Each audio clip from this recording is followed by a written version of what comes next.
Seigneur, à notre secours. Gloire au Père et au Fils et au Saint-Esprit, au Dieu qui est, qui était et qui vient, pour les siècles des siècles. Amen. Reine du ciel, réjouis-toi, Alléluia. Car le Seigneur que tu as mérité de porter, Alléluia, est ressuscité comme il a dit, Alléluia. Prie Dieu pour nous, Alléluia. Réjouis-toi, Vierge Marie, Alléluia, car le Seigneur est vraiment ressuscité, Alléluia. Prions. Dieu qui par la résurrection de ton Fils, notre Seigneur Jésus-Christ, a fait briller la joie dans le monde. Daigne, par l'intercession de la Vierge Marie, sa mère, nous conduire à la joie de la vie éternelle. Par le Christ notre Seigneur. Amen.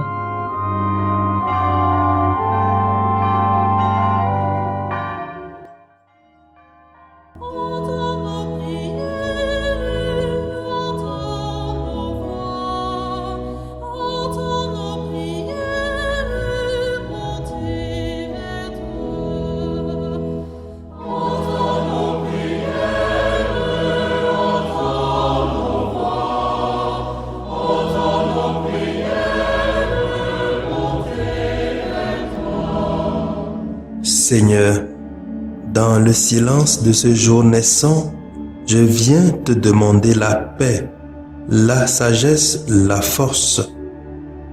Je veux regarder aujourd'hui le monde avec des yeux tout remplis d'amour, être patient, compréhensif, doux et sage, voir au-delà des apparences tes enfants, comme tu les vois toi-même, et ainsi ne voir que le bien en chacun. Ferme mes oreilles à toute calomnie. Garde ma langue de toute malveillance. Que seules les pensées qui bénissent demeurent en mon esprit. Que je sois si bienveillant et si joyeux que tous ceux qui m'approchent sentent ta présence. Revêts-moi de ta beauté, Seigneur, pour qu'au long de ce jour, je te révèle. Amen.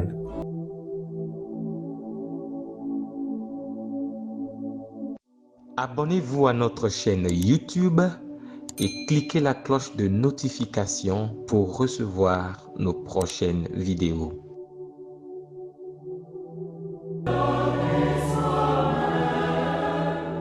Écoutons les textes de ce 6e dimanche de Pâques, lu par la sœur Cécile Cousin, sœur de Notre-Dame des Apôtres, et le diacre Achille Alaglo de la Société des Missions Africaines, commenté par le Père Nestor Palachao de la Société des Missions Africaines.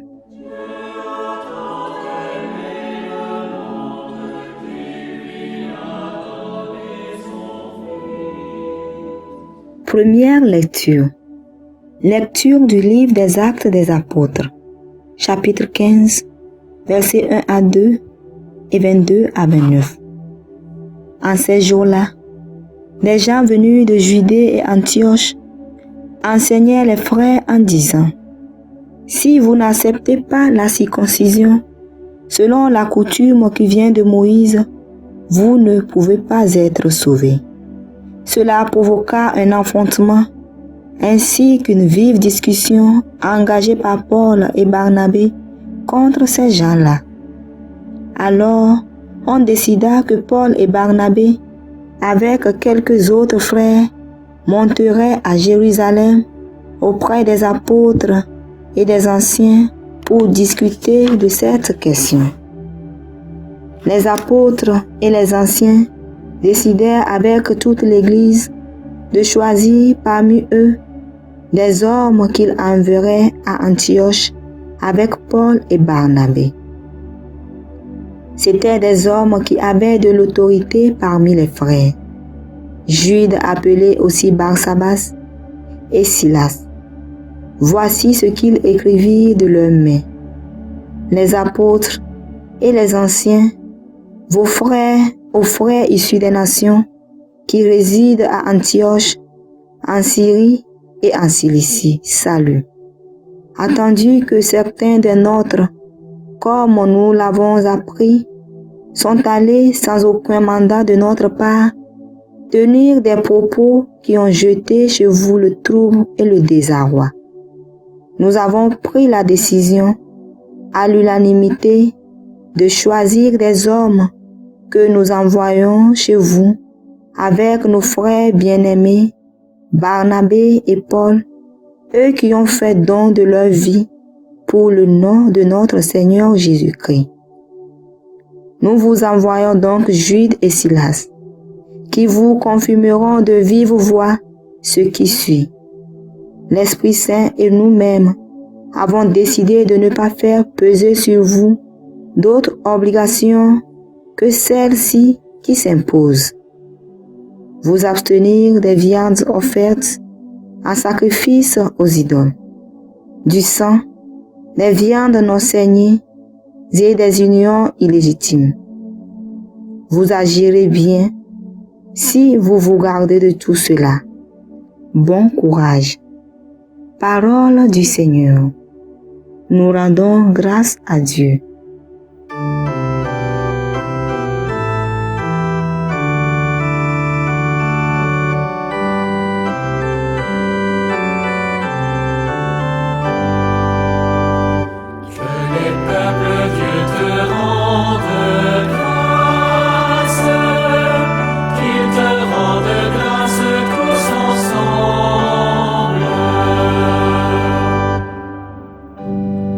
Que Dieu nous prenne en grâce et nous bénisse, que ton visage s'illumine pour nous, et ton chemin sera connu sur la terre, ton salut parmi toutes les nations. Que les nations chantent leur joie, car tu gouvernes le monde avec justice, tu gouvernes les peuples avec droiture. Sur la terre, tu conduis les nations. Que les peuples de Dieu te rendent grâce, qu'ils te rendent grâce tous ensemble. La terre a donné son fruit, Dieu, notre Dieu, nous bénit. Que Dieu nous bénisse et que la terre tout entière l'adore. Que les peuples de Dieu te rendent grâce, qu'ils te rendent grâce tous ensemble.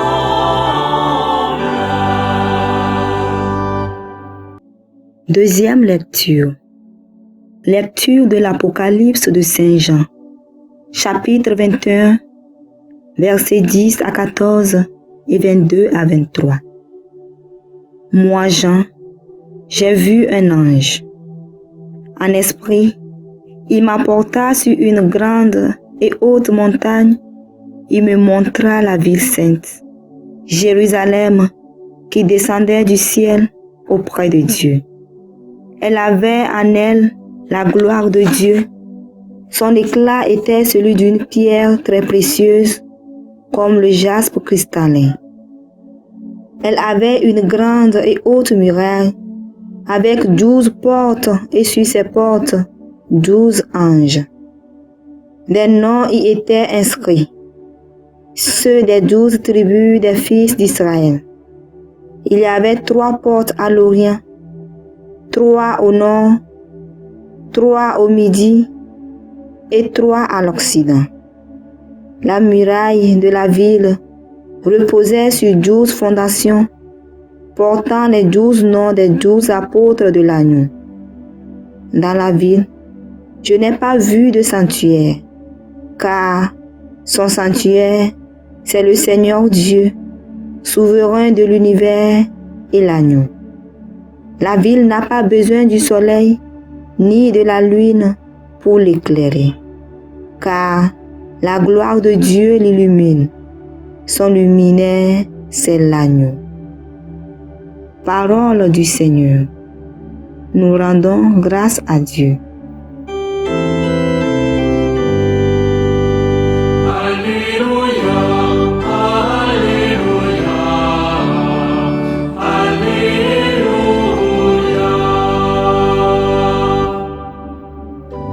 Si quelqu'un m'aime, il gardera ma parole, dit le Seigneur. Mon Père l'aimera et nous viendrons vers lui. Alléluia, Alléluia, Alléluia.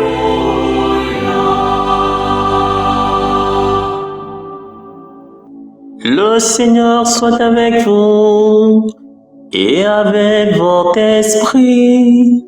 Évangile de Jésus-Christ selon Saint Jean.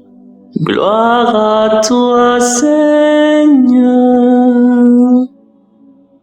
Saint Jean, au chapitre 14, versets 23 à 29.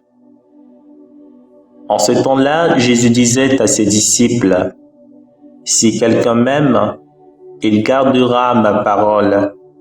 Mon Père l'aimera, nous viendrons vers lui. Et chez lui, nous ferons une demeure. Celui qui ne m'aime pas ne garde pas mes paroles. Or, la parole que vous entendez n'est pas de moi. Elle est du Père qui m'a envoyé. Je vous parle ainsi, tant que je demeure avec vous. Mais le défenseur, l'Esprit Saint que le Père enverra en mon nom, lui vous enseignera tout, et il vous fera souvenir de tout ce que je vous ai dit. Je vous laisse la paix. Je vous donne ma paix. Ce n'est pas à la manière du monde que je vous la donne. Que votre cœur ne soit pas bouleversé ni effrayé. Vous avez entendu ce que je vous ai dit. Je m'en vais et je reviens vers vous. Si vous m'aimiez, vous seriez dans la joie, puisque je pars vers le Père, car le Père est plus grand que moi. Je vous ai dit ces choses maintenant, avant qu'elles n'arrivent. Ainsi, lorsqu'elles arriveront, vous croirez. Acclamons la parole de Dieu. Louange à toi, Seigneur Jésus.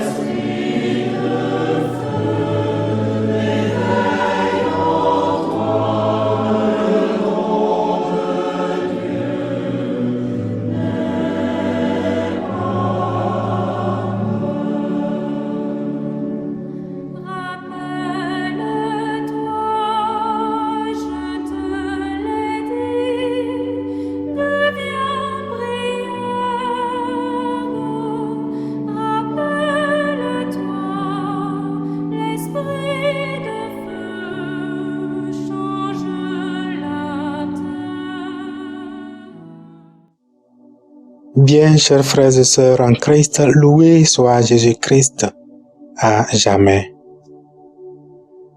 Dans notre marche vers la Pentecôte, le texte liturgique de ce 6e dimanche de Pâques nous invite à une méditation sur l'image de l'Église aujourd'hui et à évaluer notre attachement à elle. Fort est de constater que notre Église aujourd'hui traverse de diverses tribulations, telles que la persécution, les tensions et tant d'autres maux qui amènent beaucoup de chrétiens à vivre avec amertume, à mettre leur foi en cause et parfois même à quitter l'Église. Probablement, nous voudrions être membres d'une Église sainte, calme, que personne ne dérange.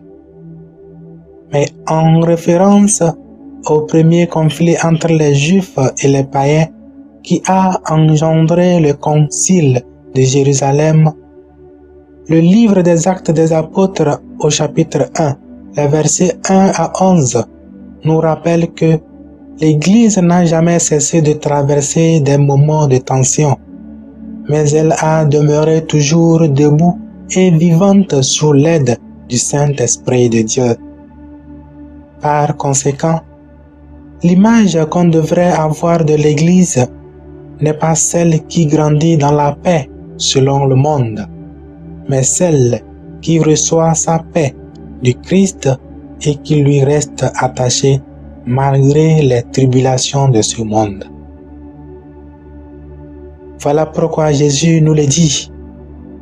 Je vous laisse la paix, je vous donne ma paix, mais ce n'est pas à la manière du monde que je vous la donne. Que votre cœur ne soit pas troublé ni effrayé. En d'autres termes, la source de notre paix en tant que chrétien, c'est le Christ lui-même. Que notre monde ait réussi à infliger de peine à l'Église aujourd'hui. Rappelons-nous qu'il l'a d'abord fait avec le Christ qui est la tête de son Église et dont nous sommes les membres. En effet, la paix du Christ et de son Église n'est pas synonyme de la tranquillité. Elle n'est non plus synonyme d'une vie sans persécution ou sans violence. La paix du Christ, c'est celle que l'accueil de sa parole produit en nous. C'est cette paix intérieure qui nous rend capables de tenir ferme dans la foi malgré les épreuves de la vie. De ce fait, notre amour pour le Christ nous demande de rester fidèles à sa parole, quelles que soient les tribulations. Si quelqu'un m'aime, il gardera ma parole. Mais pour demeurer dans la paix du Christ, l'on devrait se laisser guider par l'Esprit Saint qui est capable de nous expliquer tout. Si le rôle de l'Esprit Saint est de nous révéler le visage du Christ, alors il serait impossible de penser tenir ferme dans la foi en Dieu et de demeurer dans la paix du Christ sans pour autant se fier à l'inspiration du Saint-Esprit de Dieu. Nous sommes donc invités à prier pour l'Église d'une part. Prier pour cette Église dont nous sommes les membres et à lui rester fidèles par Jésus le Christ, notre Seigneur. Amen.